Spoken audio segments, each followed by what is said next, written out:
I pulled into the driveway, but something felt off. Then I heard the electric meter spinning like a mad roulette wheel. My cabin tucked in the mountains was glowing like a Christmas tree, and I hadn't turned on a single light. I stepped out of my truck, searching for an explanation when I saw it, an orange extension cord snaking across my porch, disappearing into the woods. And just as I started to process it, there she was. Karen. Frizzy hair, oversized sunglasses, acting like she owned the place. When I confronted her, I never expected the chaos that would follow. But trust me, what happened next, you won't believe it. Ever since I can remember, I dreamed of owning a place like this. Quiet, isolated a cabin in the heart of the Smoky Mountains. There was something about the idea of escaping the chaos of the city, the endless noise, the deadlines, the traffic, all of it. Just me, the trees and the sound of a creek babbling in the distance.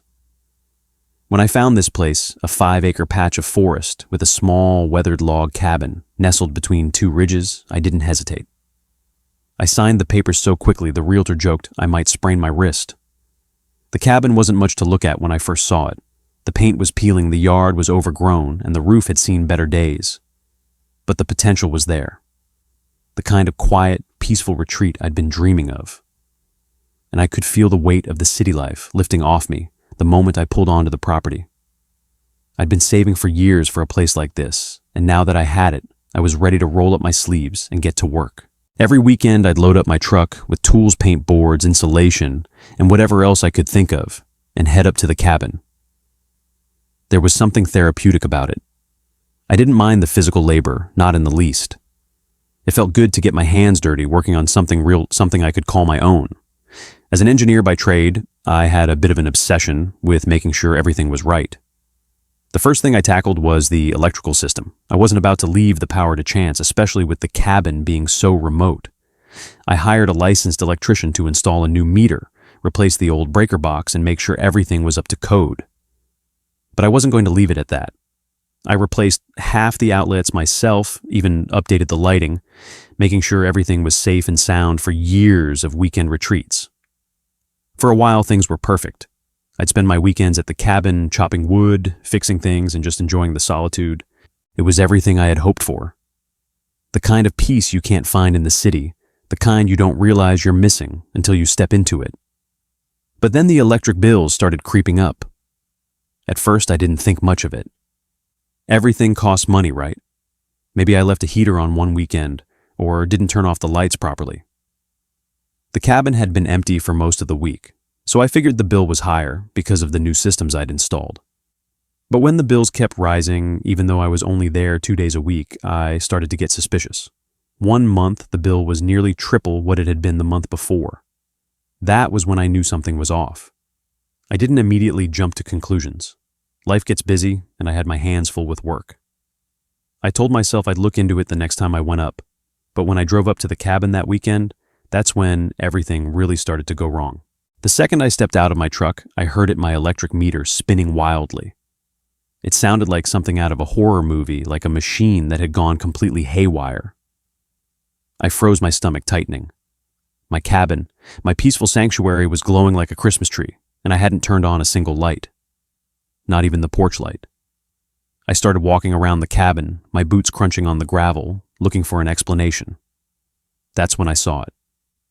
A bright orange extension cord snaking across the porch, disappearing into the trees. It looked like a neon snake, feeding off the power of my cabin. I couldn't believe what I was seeing. Before I could even process it, she appeared.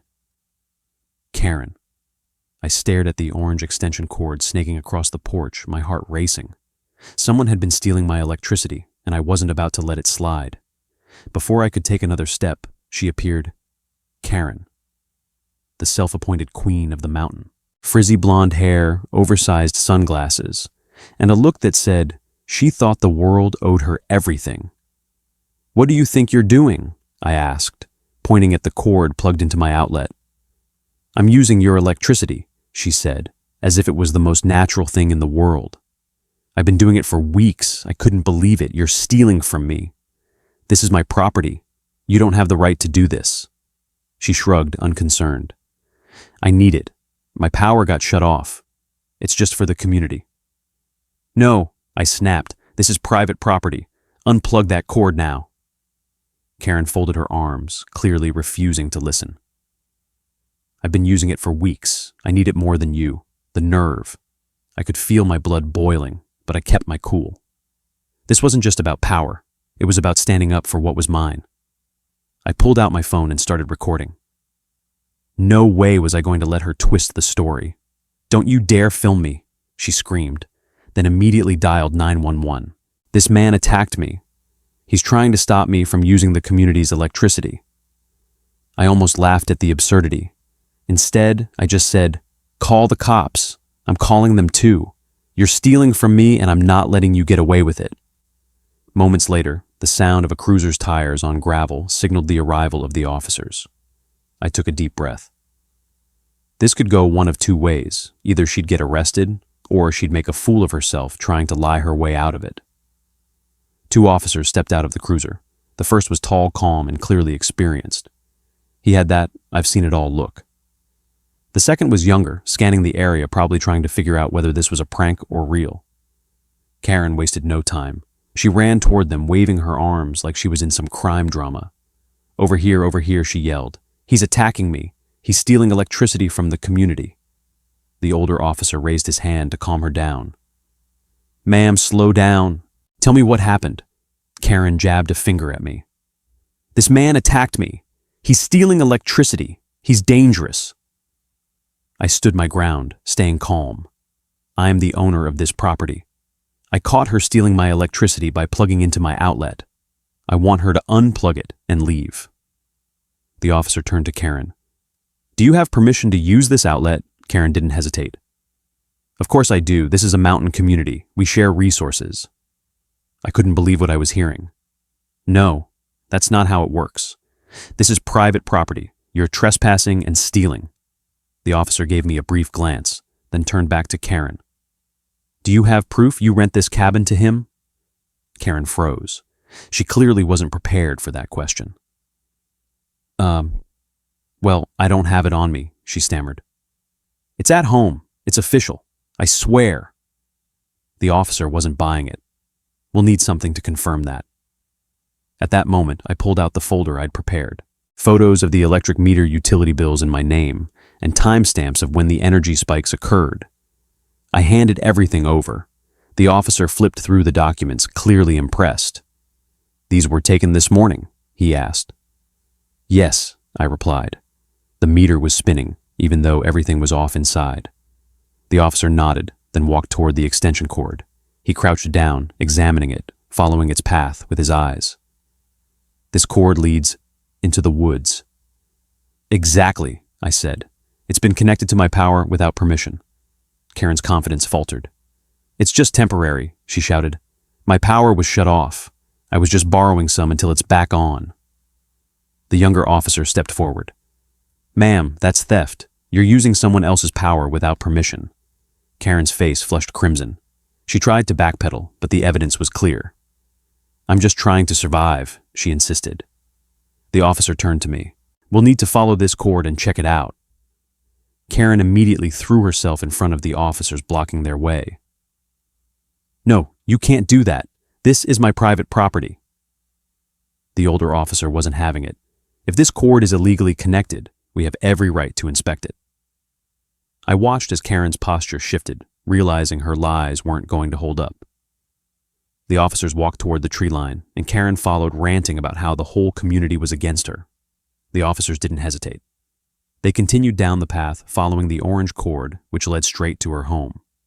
She tried to stop them, but they ignored her, walking through the trees to the ramshackle mobile home that was supposedly her property. There, sitting just inside her window, were appliances, an old fridge, a space heater, and a microwave, all plugged into the extension cord leading to my cabin. The younger officer whistled. That's a lot of appliances running off someone else's power. The older officer turned to Karen. Why didn't you mention all this? I needed it, she screamed. It's cold. My food will spoil. I need the TV for safety. Noise scares away bears. I almost choked on my own laughter. There are no bears on this side of the ridge, I said, shaking my head. Karen was spiraling. Her voice cracked. I need it. It's a mistake. The officer exhaled, clearly done with her excuses. Ma'am, you're under investigation for trespassing, theft, and filing a false report. Her face twisted in disbelief. You can't do this. I'll sue. I'll call the mayor. This is my community. As the officers led her back to the cruiser, she continued her tirade. She'd made her accusations, but the truth was now undeniable. I caught her in the act, and there was no going back. As the officers left with Karen in the back of the cruiser, I stood on my porch, the weight of everything sinking in. The quiet that followed felt unnaturally still, like the calm before a storm. I had just caught Karen in the act, but deep down, I knew this wasn't over. People like her don't just walk away quietly. The younger officer Cole turned to me before heading back to his car. We'll file the report, but I'll warn you she'll try to spin this. People like her double down when they're caught. I nodded. I figured as much. The older officer Daniels gave me a nod. We'll recommend charges for trespassing, theft, and filing a false report. You'll need to provide a formal statement later. I was relieved, but the knot in my stomach remained. I'd caught her in the act, but I had a feeling she wouldn't go down that easily. I watched the cruiser disappear down the winding mountain road, the sound of gravel crunching fading into the distance. Just as I was about to head inside, my phone buzzed. It was a call from Detective Harris at the sheriff's department. Mr. Vayers. Dalton, he said, his voice serious. We've reviewed the evidence. It's clear what happened here, but there's something else you need to know. My heart raced. What's going on? We've had several complaints about electrical issues around the mountain, flickering lights, power spikes, outlets tampered with. We thought it was just faulty wiring, but it's starting to look like Karen might be involved in more than just your case. A chill ran through me. So she's been stealing from other people too. That's what we suspect. We'll need you to come down and give a formal statement. I was already heading inside when I heard a knock at the door. My pulse spiked. Was Karen back? Or worse, was someone else involved? I opened the door to find Randall, a neighbor I'd seen around, but never really spoken to much. He was older, grizzled, but there was a calmness about him that made him easy to trust. What's going on? I asked, stepping outside. Randall didn't waste time. Karen's brother Joey came through earlier. He's causing trouble trying to get people on his side, telling them you're the one in the wrong. He's not the kind of guy you want to mess with. I clenched my fists. So he's coming after me. Randall gave a grim nod. He's been down here stirring things up. That boy's got a temper. I don't think he's done. My phone buzzed again. Another voicemail. I checked it, my stomach dropping when I heard Karen's frantic voice. You think you can get me arrested. You think you've won. You've messed with the wrong woman. Just wait. I felt a surge of anger. I'm done running, I muttered under my breath. Randall's hand rested on my shoulder, grounding me. You've done everything right, but you need to stay alert. They're not going to let this go easily. Keep your head on straight. I took a deep breath, trying to steady myself. It wasn't over, but I wasn't backing down. I had proof, I had witnesses, and I had every intention of seeing this through. Karen and Joey thought they could push me around because I wanted peace. They were wrong. I made a plan. The next step was clear. Gather more evidence, get my formal statement to the sheriff, and prepare for whatever came next. But this time, I wouldn't just wait for the storm to pass. I was going to make sure it didn't blow through anyone else's door. The days that followed were oddly quiet, but I knew better than to think it was over. Karen and Joey were still out there, and I could feel the storm wasn't finished. I stayed on high alert, checking the cabin, ensuring the trail cams were still running, and keeping an eye on the driveway. But life had a way of reminding me just how relentless Karen and her brother could be. I filed my formal statement with Detective Harris, handing over all the evidence I'd gathered. The photos, the trail cam footage, the logs of power spikes, it was all there. Harris assured me it was a solid case, but warned that Karen wouldn't give up easily. People like her get desperate when they're cornered. But we've got the facts on our side, he said. Meanwhile, I kept in touch with Randall, who'd been a solid source of support.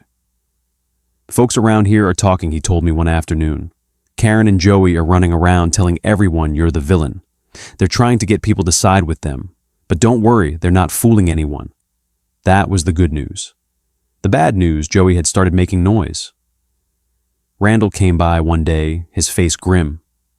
Joey's been down here stirring up trouble. He's been telling people you're dangerous, and he's looking for you. I felt my blood pressure spike, but I wasn't about to back down. What's he planning, I asked. He's a hothead always looking for a fight. He's already been drinking going door to door. You need to stay sharp. That night, I got another voicemail. This time, it was Karen's voice, shrill and angry. You think you've won? You messed with the wrong woman. Just wait. I took a deep breath, pushing aside the anger that flared up inside me. I wasn't going to let her get to me. Not now, not ever. The next day, I saw Joey's truck at the end of my driveway. My heart skipped, but this time, I didn't panic. I was ready. I walked out onto the porch, steadying my breath. Joey climbed out of his truck, his expression full of aggression. Joey, I called out, crossing my arms. What's going on? You've got some nerve, man, he sneered. You ruined my sister's life. I'm not going to let you get away with this. I didn't ruin anything, I said, standing firm. Your sister ruined her own life by stealing from me, lying, and using this mountain like it was her playground. This is my land. I'm not backing down. He took a step forward, his fists clenched. You think you can just walk all over us? No, I said, but you've been walking all over this mountain, taking whatever you want. That ends now. Joey stepped closer, trying to intimidate me, but I didn't flinch. You've messed with the wrong guy, he spat. Actually, I said you've messed with the wrong guy. This is private property. You're trespassing. Leave now or I'll call the sheriff. He stood there for a moment, seething with rage. Then without saying another word, he turned and stormed back to his truck, slamming the door behind him. His tires kicked up gravel as he sped off, but I didn't feel the victory I expected.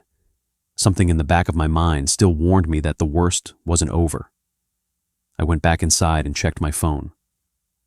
A text from Randall neighbors are talking. No one's buying Karen's version. They see her for what she really is. I let out a breath I didn't know I was holding. Finally, it seemed like people were seeing through her lies. The next morning, Detective Harris called again. We're moving forward with charges trespassing, theft, and filing a false report, he said. We've got everything we need. It felt like a weight lifted off my shoulders. The system was finally working for me.